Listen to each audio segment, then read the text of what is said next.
I'm Salome Lackey. Welcome back to exclusive interviews with Gyrl TV. Today we have Diamond Hardiman. We are going to be talking about empowering voices, a conversation on reparations for Black journalism with Diamond. Diamond, can you start by telling us what reparations in journalism means for the Black and POC community? Yes. So my org Media 2070, we are campaigning for media reparations. And so what that looks like is getting Black people the opportunity to own and produce our stories from ideation all the way through distribution without disruption. So if you have a story idea, if you have an art idea, if you have a media making idea, there aren't these roadblocks and these resource blocks for you to be able to produce it and share it and distribute it to the world. And so reparative journalism is just a continuation of that, where we're focusing specifically on journalism industries and newsmakers.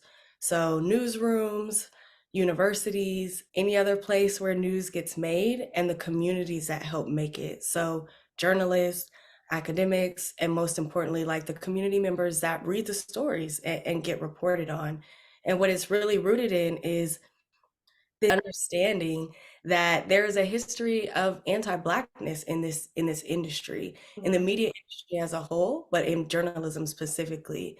There's a few examples in the video that we can talk a little bit about later, in the Media 2070 essay, where one of the very first newspapers in the country used its advertising pages to Mhm. sell enslaved Africans. And so the very first newspaper is doing that, and you can track kind of harms that gained money for this industry over time, and you can see it in its DNA. So how stories are reported, how we produce them, how we interact with communities. And so reparative journalism is really just a response to that, and it's a call to begin healing that harm and to begin being intentional and prioritizing repairing those relationships with people, returning resources, and to stop the harm and replace it with stories about care and healing and love for Black folks. Love it. And in your opinion, what role does the media play in shaping public perception? I know that you spotted on, which I know a lot of people don't know that publications were first, you know, some of the beginnings were basically selling black people, using it to for slavery. So how does reparative journalism challenge existing narratives today as well? Yes, I love this question. I'm definitely about to nerd out on everyone. Okay. Because before I worked on this work, I actually wasn't in journalism, I wasn't in media. I Mhm, was more so like a community organizer, and mhm, I could kind of see how media influenced things. But once I got into this world, you really understand, and with the Media 2070 work, you understand how media is an institution, the mhm. same way healthcare is an institution, the same way policing is an institution, the same way education is. And so we can see similarities in their foundations and how they were built. But in terms of public perception, there's so many ways that it shapes how we understand ourselves, how we reflect the lives that we live back to ourselves, and it shapes how we see our communities, especially ones that we are not a part of, but also the ones that we live in. And as an organizer, for me, the most interesting way that it shapes public perception is that it shapes policy. So if the media tells you what a problem is, it can also tell you what the solution to that problem is. But if you only have certain voices speaking on what we need to work on, it's kind of a smaller view of understanding of what things could be done with politics, with community work, with government. And so I think that that one's the most important. And I think about it a lot in crime coverage because we're Mhm, focusing on crime coverage a lot. mhm. So based on what the news covers of what's going on in a neighborhood, how many shootings, what we consider a crime, that kind of shapes our understanding of what's going on in our neighborhood and what we understand as crime. And then it also shapes how we respond to those things. And a lot of times when it comes to crime coverage, we want to think more expansively about like, what does it actually mean to keep a community safe? Is it reportings where we're just repeating um, how many incidents there were over the weekend, or is it giving people access to information like food and housing and other things that can actually keep them safe? I love that. So picture this, we're in the year 2070. What steps have been taken so far, and what progress do you see towards achieving a more equitable representation in media for Black and people of color communities? Yes, a lot of our work is like this imagining and dreaming because in a lot of spaces we don't have the time to imagine a future, to imagine what 50 something years from now Right, looks. exactly. Yes. So I really relish in these questions, but that's where our name came from, Media 2070. By 2070, we want to have one reparations. Right. We want to have done different, to be having different conversations. Because what we noticed was every 50 years there was a cycle. There's like the Kerner Commission report that talks about the role media plays, and we try to get more Black folks into newsrooms, Black and Brown folks into newsrooms, but we have this 50-year cycle. So the project started in 2020, and by 2070, we want to be on a whole different plane. And so for me, by 2070, will have one reparations, which means that resources will have been invested in Black news media making. There will be abundance of Black media makers telling an abundance of stories. So yeah. Sounds like Jubilee to me. Definitely. So, how can everyday individuals contribute to the movement for reparative journalism and support the mission of Media 2070? Yeah. So for reparative journalism, the first one is you can watch our video series that we're creating right now that kind of shares the insights and the history that we've learned about reparative journalism and some of the solutions that we're putting forth. So we have video one up on YouTube and we're doing three more videos. So that's number one. And then I think you can start living into reparative journalism by beginning to tell stories about healing, Mhm. to begin telling stories of repair, and that could look like 100 different things. It could look like media making, content making. It could look like talking to your grandma and understanding the history of your community. So I think the more that we kind of seed repair and healing, and things like accountability and reciprocity in the way we tell stories, whichever way you do that, that's really how we start building a culture of repair in media. And then with Media 2070 as a whole, you can check out our essay on media2070.org and follow us on Instagram and Twitter, where we give updates, we share blogs, we share information. I love it. In the United States, the journalism industry has a legacy of harming Black communities and other communities of color. Not all of us have learned this history. The Boston Newsletter, our nation's first continuously published newspaper, ran its first slave ad less than a month after its founding in 1704. In 1864, U.S. cavalry troops slaughtered nearly 200 Cheyenne and Arapaho people in what became known as the Sand Creek Massacre. The Rocky Mountain News framed the massacre as a military victory and applauded soldiers for defeating what the newspaper had portrayed as a dangerous indigenous community. Newspapermen William Randolph Hearst and V.S. McClatchy fueled anti-Japanese sentiment in the early 1900s. Their papers created and amplified vicious stereotypes that over time cultivated acceptance of Japanese American incarceration during World War II. Even those of us who practice as journalists know only portions of this story. And Black History Month, we're in Black History Month. So, how can we use this time to like amplify the conversation and to bring more awareness to the importance of reparative journalism for coming from our and within our community and within other communities? Yes, this question, I really think about the significance of Black History Month, and to me, it kind of boils down to an opportunity for us to uplift the contributions Black folks have made, and our culture and our beauty and our history. Hmm. And so to me, that goes hand in hand with journalism, that goes hand in hand with storytelling. And so this month, I think reparative journalism and this idea that we're creating more healthy ways to tell stories and more abundant ways to tell stories can get us to a future where we have an abundance of understanding of our impact, of understanding of our beauty, of understanding in our culture. And I know people say this a lot, but then we can experience that throughout the whole year instead of just in Right, February. right, right. Because like, we're Black every day. It Yes. doesn't Yes. it doesn't change. So, we know that collaboration is key. Can you share specific examples of successful partnerships, Media 2070 has formed to amplify underrepresented voices and stories? Yes, yes, because all of this work is about it takes so many different people. So I really appreciate the collaborations and the way we've been able to move in community. And so I have a few, but my first one is Colorado College, which is a university that we teach a media reparations course at. Our campaign manager, Benicia Williams, is the professor.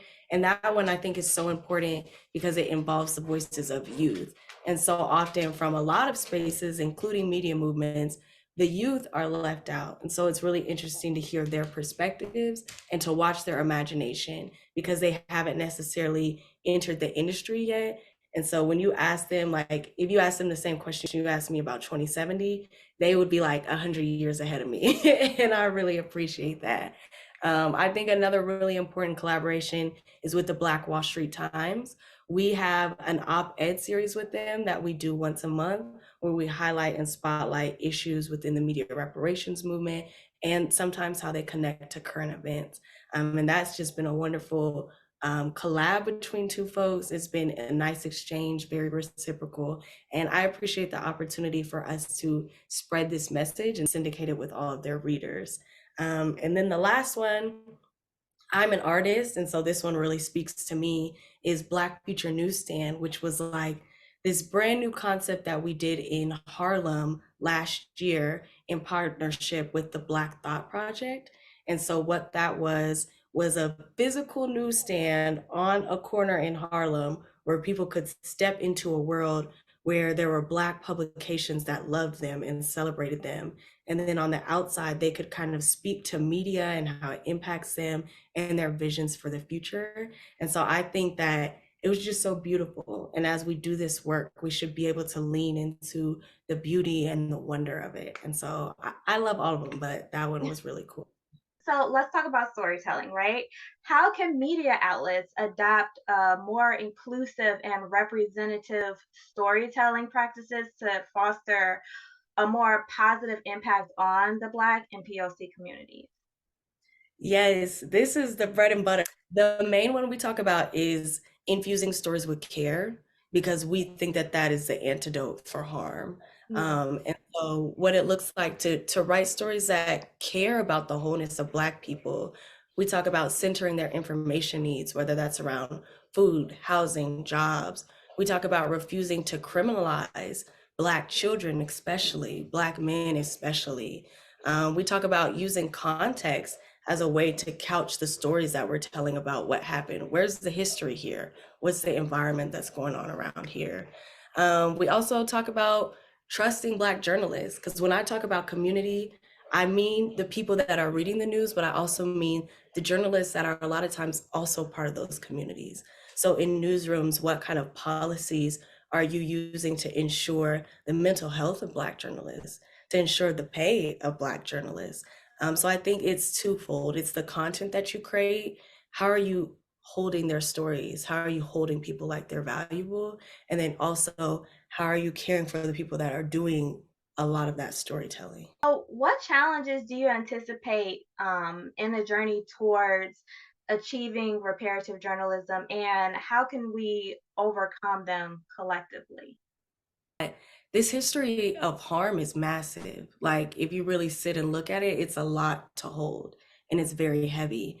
And I talk to people a lot about, like, is it really possible to repair some of the things that we've lost? And we talk about what repair actually means and how we can sow seeds for our future selves and for our future children. So I think that that's one. And then I think, like, another one is that the journalism industry is contracting right now. There's a lot of layoffs. There's a lot of buyouts going on. There's less journalists. And so that's a really hard thing for us to grapple with because there's this saying where it's like, last one's in, first one's out. And so, how do we prioritize Black folks, Black stories, Black journalists in an industry that is constantly cutting right now, that's constantly shaving. But I think the way that we can overcome that collectively is, I personally think that we're in a pretty good position to address that because we've often got by without resources. Like our newspapers have been doing the most with the least. And so I think just being in conversation with one another is a really good starting point in terms of getting to know other newsrooms, getting to know journalists, sharing concerns, sharing issues, sharing stories, because then we can have a collective understanding of like, what's our vision going forward and what solutions do we have amongst each other to deal with what's going on around us. That being said, this basically, tying into like the overall purpose of reparative journalism. As we look towards the future, what is your vision of the state of media representation in 2070, and how can we ensure that it continues to evolve positively? Yeah, this is where I get all like poetic and things, but I really want people to be able to look at movies and look at media and look at news and like see themselves beautifully and Mhm. like understand themselves sacredly. And I think that that's possible if, like I said, we create the structures that allow people to tell the stories that are on our heart and tell the stories that are true about our communities. And I hope that, like I said, we have reparations so we can own that distribution, we can own that means of production, and that it's so creative and more expansive than we could ever imagine. Because when I talk to people about, and I talk about storytelling a lot versus just journalists, because to me, they are storytellers. And when you talk to people about how they want to hear information, there's so many different ways. Some people get it through video, some people get it through art, some people get it through writing. So I hope that's more incorporated. And I hope everyone has a space there. I hope trans folks have a space. I hope Black queer folks have a space. I hope our non-Christian Black folks also have a space to tell their stories. And I think the way that we can ensure that it evolves towards that, I have a saying that I don't know who said it, and I say it all the time, so I wish I did. But it's like, how you make the thing is how it turns out. So how Mhm. you bake the pie is how it's gonna taste. And I Mm. think we have to live in the future that we want now. So if we want stories about love, we have to make stories with love, you know? And I think Yeah. that that will ensure that we're following the path that we need to. Exactly. And I think that that also builds more understanding, because when you come to it someone furiously or with hatred, they're never going, that understanding will never it will never happen. It will never happen. And so we definitely are, the audience would love to know, like, how can people, whether they're in journalism or not, support the movement with Media 2070? Follow us on Instagram, Twitter, go to our website, sign up for our newsletter. Our website is media2070.org. That's definitely one way. And then ways to do that at home, I really would say just be aware of the media around you. Start looking at the media, start looking at the journalism, and ask yourself, like, how does it make you feel? Or what are some themes that you're noticing? And start talking to other people about it. Because I think that that's really the center of this movement, is understanding how we can impact media and Mhm. how we can make it so that it's healing and caring for Black folks. I hope, if anything else, that people are walking away with not only like knowledge and understanding, but with the enthusiasm and pushing towards this movement and helping and supporting and you know, anything that we can do to not only enlighten our community, because there's a lot of education behind this, well, I'm sure, even in our community, that people don't know and they don't understand, never heard of, you know what I'm saying? But then also within other communities as well. So we appreciate you guys, Media 2070. If you're tuning in right now, definitely support Media 2070, and we'll all work together. Until next time, you guys, get your life with a Gyrl version and Gyrl TV on Roku and Amazon Fire TV. And thank you guys. Don't forget to get your life with Gyrl TV playbacks on YouTube. Follow us on all social media platforms at Gyrl TV and catch up with the trending news online at www.gyrlversion.net. We'll see you on the next exclusive interview.